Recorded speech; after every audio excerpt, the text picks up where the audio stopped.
Querido povo de Deus, querida comunidade, celebramos hoje o primeiro domingo da Quaresma. Começamos essa caminhada quaresmal refletindo sobre o Evangelho das tentações de Jesus.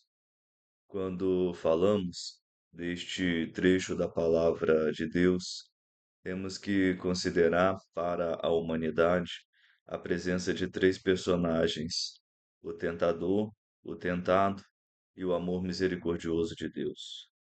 A postura do tentado aqui nesse evangelho é a de não dialogar com o tentador. Não ouvimos Jesus conversando com o tentador. Diante do tentador, a postura do tentado vencedor é de responder apenas com a palavra de Deus. A primeira lição que esse evangelho nos dá é que, se quisermos vencer a tentação, não podemos dialogar com o tentador. Na prática, isso significa que, ao reconhecer uma situação na qual você está em perigo de pecar, não se faça de forte e tente enfrentar. Reconheça sua fraqueza e fuja da ocasião de pecado. Nenhum de nós, em ocasião de pecado, consegue vencer sozinho. Nós somos frágeis. O que devemos fazer é ter consciência do que nos inspira a palavra de Deus e nos retirar de toda ocasião que nos leve a pecar. O outro personagem é o tentador. Aqui no Evangelho, Mateus o dá nome, chama-o de diabo, ou Satanás, ou tentador, demonstrando haver um inimigo que o quer tirar do caminho designado pelo Pai. Certamente há um inimigo que tenta nos tirar do caminho de Deus. Nós não negamos isso. A questão que gostaríamos de levantar é: será que nós não colaboramos com ele para sair do caminho de Deus? Acabamos de ver Jesus sem dialogar em nada com o tentador. Jesus não é afetado de maneira nenhuma pelo tentador. Por que que nós somos afetados?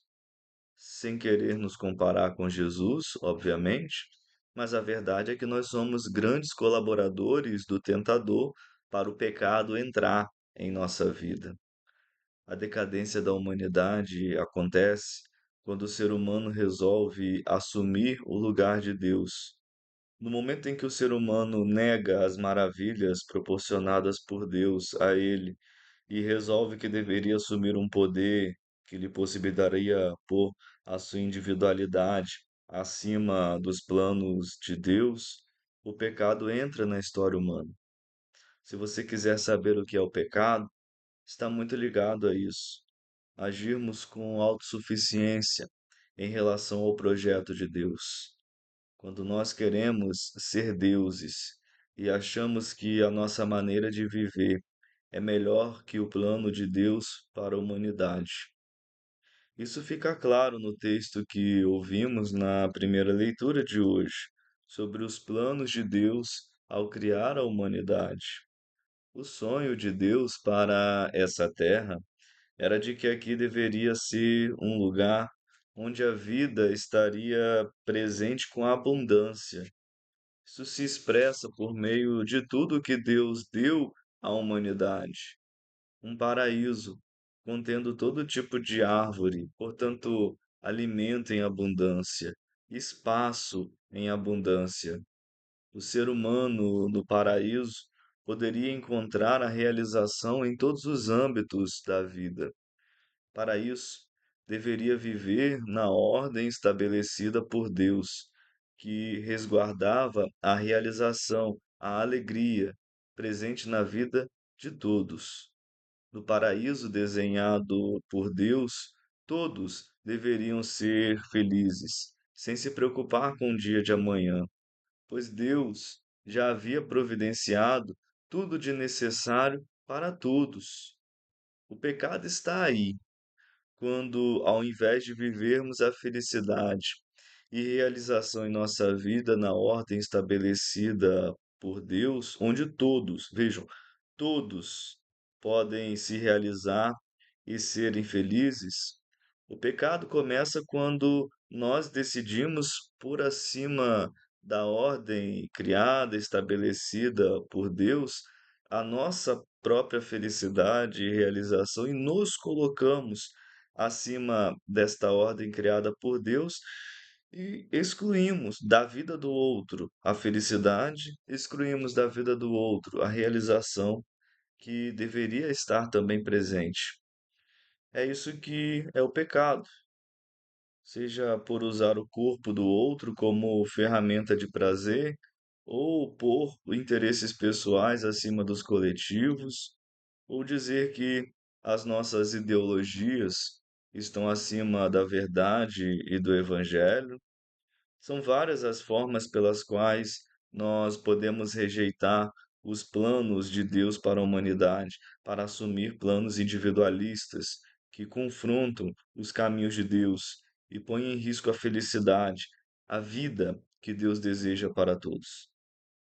É muito importante, durante este período quaresmal, termos consciência do que é o pecado. O pecado é a rejeição da vida que Deus quer para a humanidade, uma vida que envolve a todos. Então, se nós fazemos escolhas individualistas, escolhas egoístas, que sempre nos dão a impressão de que existimos sozinhos nesse mundo, é nesse momento que permitimos o pecado na nossa vida. É por isso que precisamos sempre do amor misericordioso de Deus, conforme Paulo nos diz na segunda leitura hoje, na carta aos Romanos, capítulo 5, versículo 18. Como a falta de um só acarretou a condenação de todos os homens, assim o ato de justiça de um só trouxe para todos os homens a justificação que dá a vida. Certamente você já cedeu à tentação na sua vida. Certamente você já alimentou a tentação ao seu redor. Você não é pior do que ninguém por isso. Porém, está na hora de você permitir que o amor misericordioso de Deus haja na sua história. Está na hora de você acolher em sua vida aquele que pode te fazer vencer o tentador. Você consegue vencer o tentador. Abra o seu coração ao agir misericordioso de Deus e permita que uma vida nova inicie em você a partir desta quaresma. Jesus Cristo pode te libertar do poder do tentador.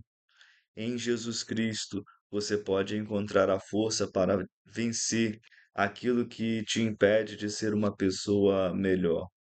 Que essa caminhada quaresmal seja verdadeiramente libertadora para você e encontre em Jesus Cristo o poder da conversão ao Evangelho.